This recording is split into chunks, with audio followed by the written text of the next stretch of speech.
யாரா நீ? எஸ்ஐண்ணா. 2 சாரா நீ? யோ பாரு என்ன லஞ்சமா தொலைச்சு யோ என்னையாங்க சத்தம் சினம் க்ளீன் பண்ணனால தான் உன் கையில் இப்போ அடிபட்டிருக்குன்னா எனக்கு புரியல சக்தி. இப்போ நீ இங்கே என்ன பண்ணிட்டு இருக்க? அந்த அக்காங்களுக்கு உதவியா அவங்க கூட வேலை பார்த்துட்டு இருக்கேன் சார்.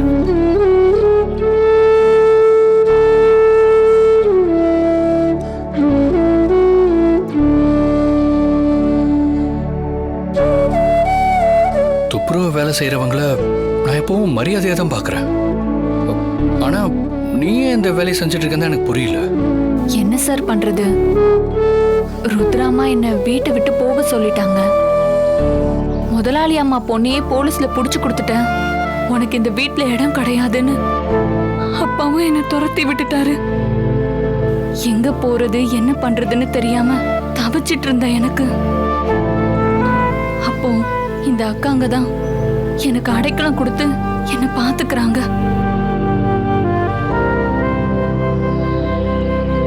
அவங்களும் என்ன இந்த வேலை செய்ய வேண்டாம் தான் சொன்னாங்க. ஆனா என்னால சும்மா இருக்க முடியல சார். அதனாலதான் நான் அவங்களுக்கு உதவி பண்ணிட்டு இருக்கேன்.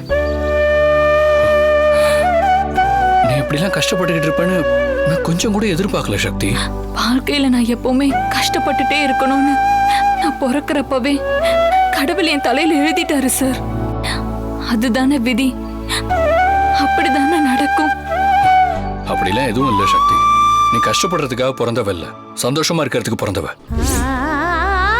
அதுக்குதான் உன்னை கடவுள் படைச்சிருக்காருன்னு நான் நம்புறேன். இனிமே நீ ஒரு நிமிஷம் கூட இங்க இருக்க கூடாது. வா வீட்டுக்கு போலாம். இல்ல சார், நான் வரல. ஐயோ, நீ இப்படி கஷ்டப்படுறத என்னால பார்க்க முடியல சக்தி. தயவு செஞ்சு என் கூட வா, நம்ம வீட்டுக்கு போலாம். வா. உங்களை கும்பிட்டு கேட்டுக்கிறேன், என்ன வற்புறுத்தாதீங்க. இப்ப இருக்கிற சூழ்நிலையில நான் வீட்டுக்கு வந்தா இன்னும் பிரச்சனை பெருசுதான் ஆகும் சார். இதே மாதிரி திக்கு தெரியாம அலைஞ்சப்ப ருத்ராமா தான் எனக்கு அடைக்கலம் கொடுத்து வீட்டுக்குள்ள வச்சு எனக்கு பாதுகாப்பு கொடுத்தாங்க. அதையும் நான் சந்தோஷமா ஏத்துக்கிட்டேன். இப்ப அதே ருத்ராமா தான் என்னை வீட்டை விட்டு வெளியே போன்னு சொன்னாங்க. சந்தோஷமா தான் ஏத்துக்கிட்டேன். ஆனா சக்தி, ஆனா என் மேல தப்பு இல்லைன்னு அம்மாக்கு புரிய வைக்க முடியலங்கிற வேதனை தான் என் மனசுக்குள்ள உறுத்திக்கிட்டே இருக்கு.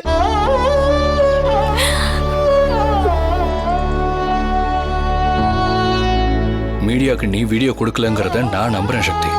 ஆனா அனிதா பண்ண ஆக்சிடென்ட்டை பத்தி நீ தான் பேசியிருக்க. அதான் எனக்கு எப்படின்னு புரியல. அத பத்தி நான் மலரக்கா கிட்ட தான் சார் பேசினேன். ஆனா அது எப்படி வீடியோவா வந்துச்சுன்னு தான் எனக்கு ஒண்ணும் புரியல. என்ன, நீ மலரக்கா கிட்ட தான் பேசுனியா? ஆமா சார். அப்படின்னா இதுல வேற யாரோடையோ சதி இருக்குன்னு நினைக்கிறேன். அதை நான் கண்டுபிடிக்கிறேன். சரி, அதை நான் பாத்துக்கிறேன். ஆனா இப்ப என்னோட மன கஷ்டம் உன்னை இப்படி பாக்குறது தான். வீட்டுக்கு கூப்பிட்டாலும் வரமாட்டேங்கிற. இப்ப எனக்கு என்ன பண்றதுன்னே புரியல சக்தி. சரி, ஒண்ணு பண்ணலாம்.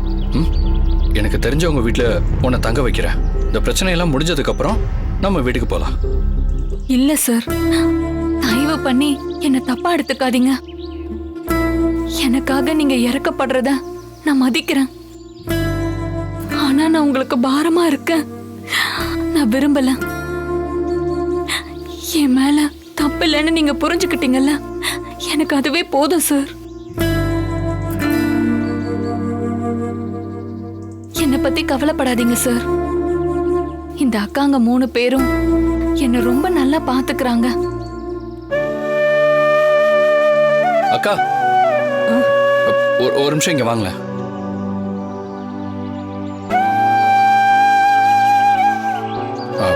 சக்தி நான் கூப்பிட்டா வரமாட்டேங்கிறா. அவளுக்கு பாதுகாப்பே நீங்க தான். அவளை கொஞ்சம் பத்திரமா பாத்துக்கங்கக்கா. எங்க வீட்டுல நடக்கிற பிரச்சனை முடிஞ்சதும் நானே வந்து கூட்டிட்டு போறேன். சக்தி என் வீட்டுல தான் தங்க வச்சிருக்கேன் தம்பி. இவளும் என் பொண்ணு மாதிரி தான். அதனால நல்லா பாத்துக்குவேன் தம்பி. அக்கா உங்க ஃபோன் நம்பர் சொல்லுங்களேன். ஐயோ ஃபோன் எதுவும் இல்ல தம்பி. சரி உங்க அட்ரஸ் சொல்லுங்க. திருநகர் 11 1வது தெரு. சரிக்கா பாத்துக்கோங்க. பாத்துக்கிறேன்ப்பா. இப்ப அனிதா விஷயமா அத்தை போலீஸ் ஸ்டேஷன்ல தான் இருக்காங்க. அப்படியா சார்? ஆமா சக்தி. அனிதாவும் அவ ஃப்ரெண்ட்ஸ் 3 பேரும் தான் பார்ட்டியில கலந்துட்டு இருக்காங்களாம். அந்த 3 பேரையும் விசாரிச்சா உண்மை தெரிஞ்சிருங்கிறனால அத்தை ஸ்டேஷன்லயே வெயிட் பண்ணிக்கிட்டு இருக்காங்க. எனக்கு 12 மணிக்கு நம்ம டீலர்ஸோட முக்கியமான மீட்டிங் இருக்கு. நான் கிளம்புறேன் சக்தி. சரிங்க சார்.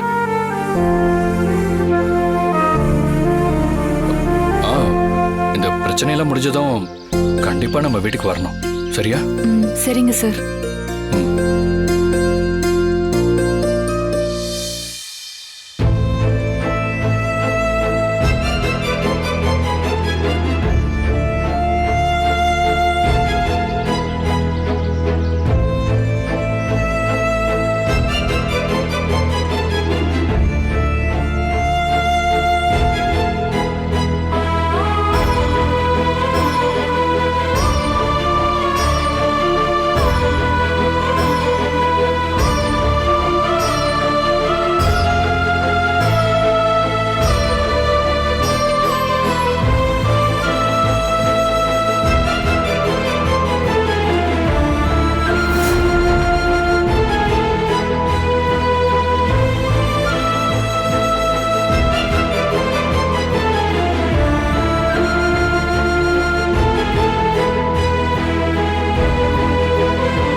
ஒரு நாளைக்கு 100 தடவை அத்தை அத்தைன்னு வாய் நிறைய கூப்பிடுவா. எதுவா இருந்தாலும் என்கிட்ட தான் சொல்லுவா. ஒரு பெஸ்ட் ஃப்ரெண்டு மாதிரி தான் அனிதா எனக்கு. இத நான் எதிர்பார்க்கவே இல்ல. அவளுக்கு போய் இப்படி நடக்கணுமா? என்னால தாங்கிக்கவே முடியலங்க. உன்னை பார்த்தாலே தெரியுது. எல்லா விஷயத்தையும் என்கிட்ட சொல்ற மாதிரி இந்த ஆக்சிடென்ட் விஷயத்தையும் அவ என்கிட்ட முன்னாடியே சொல்லி இருந்தா இந்த பிரச்சனை போலீஸ் கஸ்டடின்னு எதுவுமே இருந்திருக்காது. முன்னாடியே தடுத்திருப்பேன். அப்படியா? நீ மட்டும் எப்படி தடுத்திருப்ப? அந்த இன்ஸ்பெக்டர் அருந்ததியை பார்த்தல்ல, நம்ம வீட்டுக்குள்ளேயே வந்து அனிதாவை என்ன மிரட்டி இழுத்துட்டு போனாங்க. உனக்கு முன்னாடியே தெரிஞ்சிருந்தா மட்டும் என்ன பண்ணிருக்க முடியும் உன்னால? எனக்கு தெரிஞ்சிருந்தா அந்த துரோகி சக்திய ரூமுக்குள்ள போட்டு பூட்டி சாவிய என் கையில வச்சிருந்திருப்பேன். அப்படி செஞ்சிருந்தா அந்த சக்தியால அனிதா பண்ணின ஆக்சிடென்ட்ட இப்படி உலகத்துக்கே தெரியற மாதிரி சொல்லிருக்க முடியுமா? முடியாதுல்ல. பேசாம 4 செவத்துக்குள்ளே உள்ள கடந்திருப்பா. அவளால அனிதாவை காட்டி கொடுத்திருக்கவே முடியாது. இதுவும் ஒரு பிரச்சனையாவே மாறி இருக்காது. அப்புறம் எதுக்கு அந்த அருந்ததி நம்ம வீட்டுக்கு வர போறா? ஏய், இது சூப்பர் ஐடியாவா இருக்கே. இது எப்படி ருத்ராவுக்கு தோணாம போச்சு? இது மட்டும் பண்ணியிருந்தா இது ஒரு பிரச்சனையாவே ஆயிருக்காது. அனிதாவும் போலீஸ் கஸ்டடிக்கு போயிருக்க மாட்டாளே. இது எல்லாமே உங்க தங்கச்சியாலதான். தன்னாலதான் முடியும். தன்னை தவிர யாருக்கும் எதுவும் தெரியாதுங்கிற இலக்காரமும் ஈகோவும் தான் இது எல்லாத்துக்குமே காரணம். அனிதா இப்படி ஒரு ஆக்சிடென்ட் பண்ணது எனக்கே தெரியக்கூடாதான். ரகசியமா வச்சுக்கிறாளாம். இத்தனைக்கும் நான் வழிய போய் கேக்குறேன், என்னாச்சு ருத்ரா, என்ன பிரச்சனை சொல்லுன்னு. அதுக்குதான் இப்ப ஊருக்கே தெரிஞ்சு போச்சு. டிவி, சோசியல் மீடியா எல்லாத்துலயுமே இப்ப இதுதான் ட்ரெண்டிங். தெரியுமா? எவ்வளவு மோசமான கமெண்ட் எல்லாம் வருது தெரியுமா?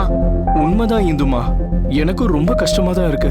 எப்பவும் கலகலப்பா இருக்கிற நம்ம வீட்ல இன்னைக்கு நானே சோகமா இருக்கேன்னா பாத்துக்கோயே. உங்களை பார்த்தா அப்படி ஒண்ணு சோகமா இருக்கிற மாதிரி தெரியலையே. ஏன் இப்படி சொல்லிட்ட? நான் சோகமா தான் இருக்கேன். காலையில இருந்து நான் எதுவுமே சாப்பிடல தெரியுமா? அப்படியா?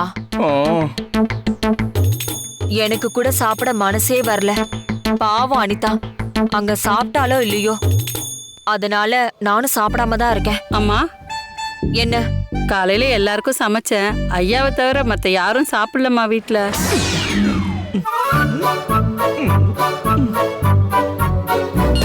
4 இட்லி 1 வடை அதுதான் சாப்பிட்டேன் இந்துமா. இதெல்லாம் என் சாப்பாடு கணக்குலயே வராதுல்ல, அதான் அப்படி சொன்னேன். என்ன சொல்லு. அதான் இப்போ என்ன பண்ணலான்னு கேட்க வந்தம்மா. எனக்கு எதுவும் வேணாம் மலர், அவர்கிட்ட வேணா கேட்டுக்கோ. எனக்கும் எதுவும் வேண்டாம். அனிதா ஸ்டேஷன்ல இருக்கிறதுக்கும் எனக்கும் தான். எனக்கு எதுவும் வேண்டாம் மலர். சரிங்க ஐயா. ஏங்க, என் மனசு அனிதாவை சுத்தியே யோசிக்குது. அவளை வெளியில எடுக்கிற பொறுப்பை ருத்ரா எடுத்துக்கிட்டா. ஆனா என் பங்குக்கு ஏதாவது பண்ணணும்னு தோணுது. என்னங்க பண்ணலாம்? அதான் இன்னைக்கு ஃபாஸ்டிங் இருக்கோமே, அதுவே ஓகே தான். வேற பண்றதுக்கு ஒண்ணும் இல்லையே. இல்ல இல்ல, இன்னொரு முக்கியமான விஷயம் பண்ண போறேன். உங்களுக்கு ஏதாச்சும் தோணுச்சுன்னா கூட சொல்லுங்க. இந்து, உனக்கு தான் தெரியுமே, எனக்குன்னு தனிப்பட்ட விருப்பம் ஐடியா எதுவுமே இல்லையே. உனக்கு தோன்றத நான் ஃபாலோ பண்ணி வருவேன். நீயே சொல்லிட. அனிதாவுக்கு சிவானா உசுரு. சிவா போய் அனிதாவை நேர்ல போய் பார்த்து ஆறுதல் சொன்னானா அவளுக்கு கொஞ்சம் நம்பிக்கையா இருக்கும்ல. இந்து, உண்மையிலேயே இது சூப்பர் ஐடியா. இந்த சிவா பையன் தான் ஆபீஸ் இருக்கானே, நாம சொல்லி அவனுக்கு தெரியணும். சிவாவுக்கு தோணி இருக்கணும், கட்டிக்க போற பொண்ணு வருங்கால பொண்ணாட்டி ஸ்டேஷன்ல இருக்கா. அவன் போய் பார்த்தா தானே ஒரு கெமிஸ்ட்ரி உருவாகும். பரவாயில்லங்க, நீங்க எதுவும் இத பெரிய விஷயமா ஆக்காதீங்க. அவனுக்கா தோணலனா என்ன, நாம சொன்னா புரிஞ்சுக்க போறான். நம்ம பையன் தானே, நம்ம கைய மீறியா போயிடுவான். இருங்க, நான் உடனே போய் சிவா கிட்ட போன் பண்ணி பேசிட்டு வரேன். போயிட்டு வா. எப்ப ஃபாஸ்டிங்னு சொன்னமோ அப்பத்துல இருந்து பயங்கரமா பசிக்குது.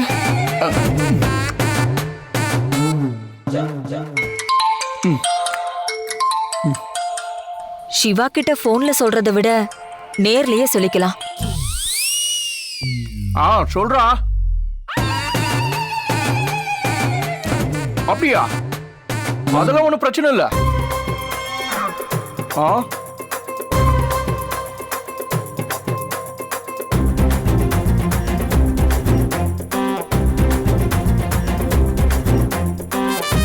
ஆமா, நீ இன்னும் சிவா கிட்ட பேச போலியா?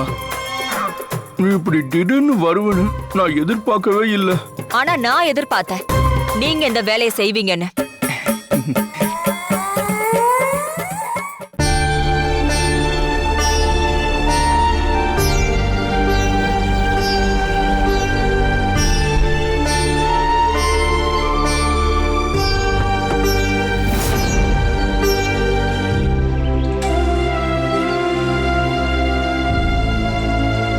சக்தி,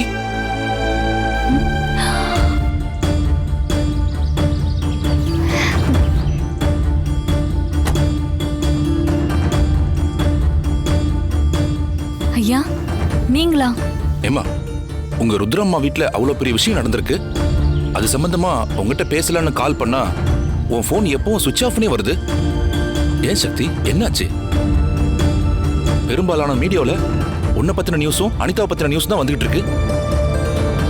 நீ எப்பவுமே ருத்ராவை அவங்க தான் என் சாமி எல்லாமே சொல்லிட்டு இருப்ப.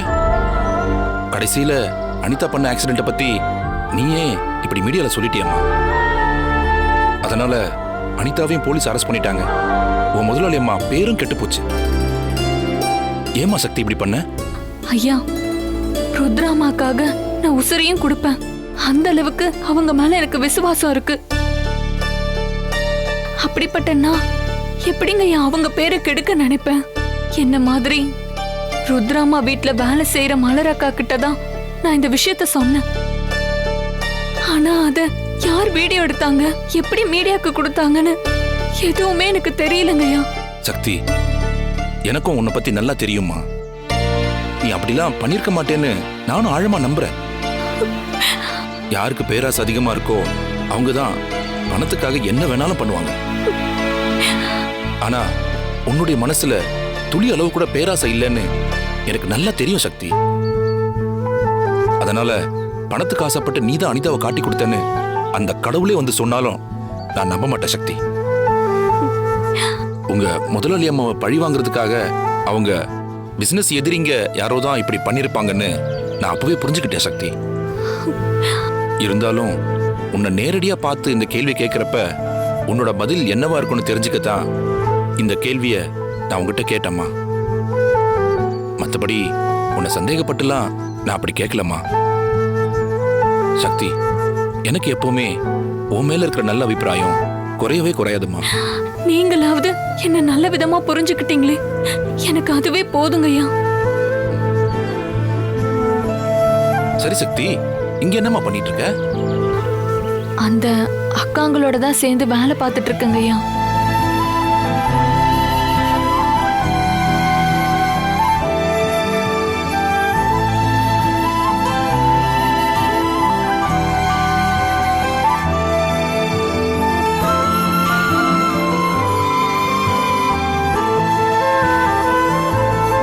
அப்படின்னா தூய்மை பணியாளர் வேலை பார்த்துக்கிட்டு இருக்கியா?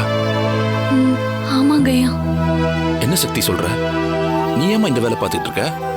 அவங்க தாயா இப்ப என்ன காப்பாத்திட்டு இருக்காங்க. அனிதா அம்மாவை போலீஸ் அரெஸ்ட் பண்ணதுக்கு நான் காரணம் இல்லைன்னு எவ்வளவோ கெஞ்சி பார்த்தோம். ருத்ராமா நான் சொல்றத நம்பாம என்னை வீட்டை விட்டு வெளியில அனுப்பிட்டாங்கய்யா. எங்க அப்பாவும் அனிதா அம்மாக்கு இப்படி பண்ணிட்டியேன்னு என்ன வீட்டுக்குள்ள சேர்க்க மாட்டேன்னு சொல்லிட்டாரு.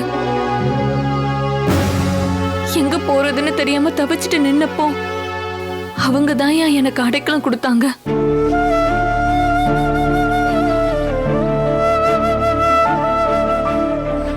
எங்க போறதுன்னு தெரியாம தவிச்சுக்கிட்டு இருந்தியா? ஏமா அந்த நேரத்துல என்ன உனக்கு ஞாபகம் வரலையா? நீ என்கிட்ட தானம்மா வந்திருக்கணும், ஏமா வரல? சொல்லுமா.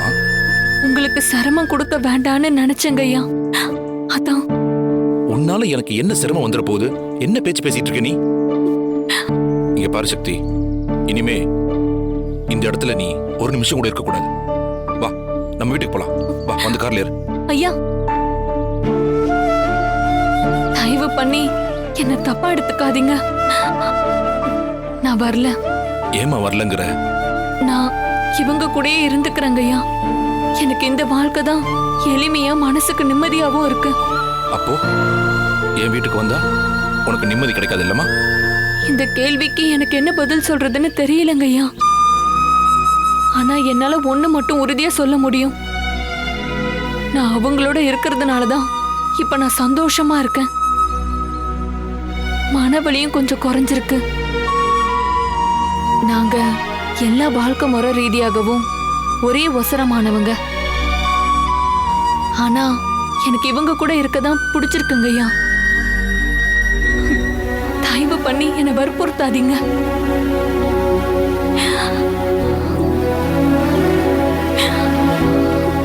சக்தி, நீ இந்த வேலையை செய்யறது எனக்கு மனசு கஷ்டமா இருக்குமா?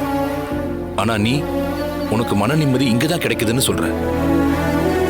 உனக்காக என் வீட்டு கதவு எப்பவும் திறந்தேதாமா இருக்கும். நீ எப்ப வேணாலும் வரலாம்.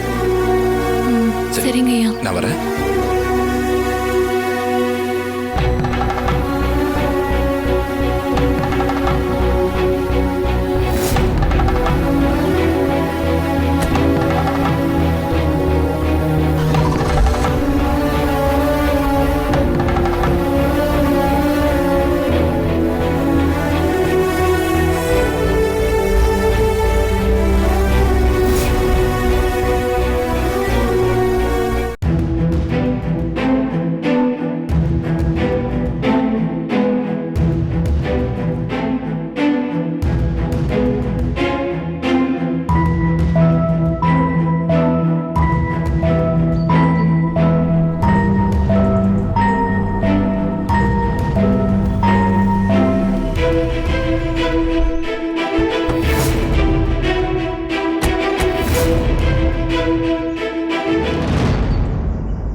எப்படிமா இருக்கீங்க? நல்லா இருக்கும் ஆண்டி. உங்க ஃப்ரெண்ட் அனிதாவை பத்தின தகவல் ஏதாவது உங்களுக்கு தெரியுமா? தெரியும் ஆண்டி. சோஷியல் மீடியால எல்லாத்தையும் நாங்க பார்த்தோம். அதை பத்தி விசாரிக்கிறதுக்கு அனிதாக்கு நாங்க கால் பண்ணோம். ஆனா ஃபோன் ஸ்விட்ச் ஆஃப்னு வந்துச்சு. இப்ப அனிதா எங்க ஆண்டி இருக்கா? ஸ்டேஷன்ல லாக்அப்ல இருக்கா.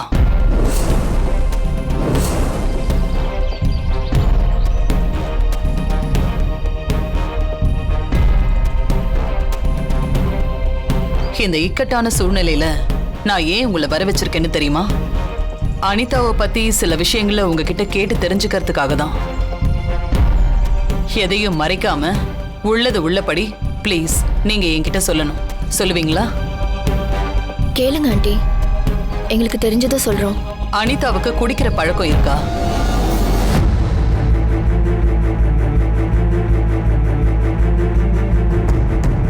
உங்களை தான் கேக்குறேன். அனிதாவுக்கு லிக்கர் குடிக்கிற பழக்கம் இருக்கா? இல்ல ஆண்டி, அவளுக்கு அந்த பழக்கம்லாம் இல்ல. அனிதாவை பத்தி தப்பா சொல்லக்கூடாதுங்கிறதுக்காக என்கிட்ட இருந்து நீங்க எதையும் மறைக்காதீங்க. நீங்க உண்மையை சொன்னாதான் அவளை எப்படி வெளியில கொண்டு வரதுன்னு என்னால யோசிக்க முடியும். ப்ராமிஸா தான் சொல்றேன் ஆண்டி, அனிதாக்கு குடிக்கிற பழக்கம் கிடையாது. எங்களை நம்புங்க. அப்போ உங்க 3 பேருக்கும் குடிக்கிற பழக்கம் இருக்கா?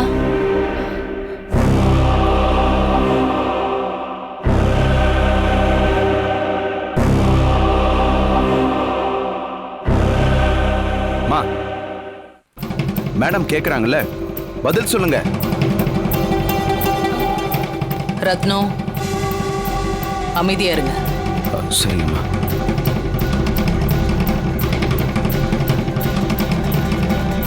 சொல்லுங்க, நீங்க 3 பேரும் குடிப்பீங்களா? நாங்க ரெகுலராலாம் குடிக்க மாட்டோம் ஆண்டி. அக்கேஷனலா பார்ட்டி பண்றப்போ சும்மா ஜாலிக்காக கொஞ்சம் குடிப்போம், அவ்வளவுதான் ஆண்டி. பார்ட்டி பண்றோன்னு நீங்க என்னெல்லாம் கூத்தடிச்சீங்கன்னு போலீஸ் ஸ்டேஷன்ல அந்த வீடியோவில் எனக்கு காட்டினாங்க. எல்லாத்தையும் நான் பார்த்தேன்.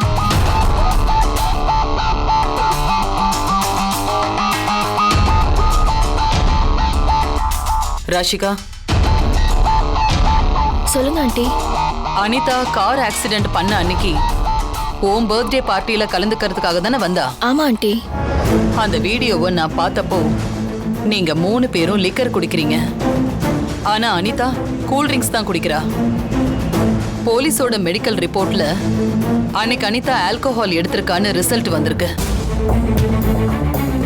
அனிதா கூல் ட்ரிங்க்ஸ் மட்டும்தான் குடிச்சிருந்தானா அவளோட பிளட் ரிப்போர்ட்ல ஆல்கோஹால் பாசிட்டிவ்னு எப்படி வரும்? அப்படின்னா அன்னைக்கு ஏதோ நடந்திருக்கு. தயவு செஞ்சு எதையும் மறைக்காம சொல்லுங்க, என்ன நடந்துச்சு?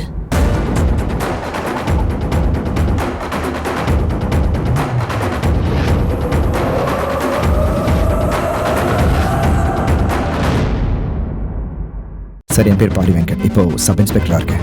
இந்த நிக்கிறார் சார், ஆனஸ்ட் ஆபீசர். குரூப் பிடிப்பார் அக்யூஸ்ட். அந்த இன்ஸ்பெக்டர் லாயர்ட்ட காசு வாங்கிட்டு அக்யூஸ்ட் அரெஸ்ட் பண்ணாம இருந்தான். நிச்சயம் பிடிப்பேன் சார். சினம்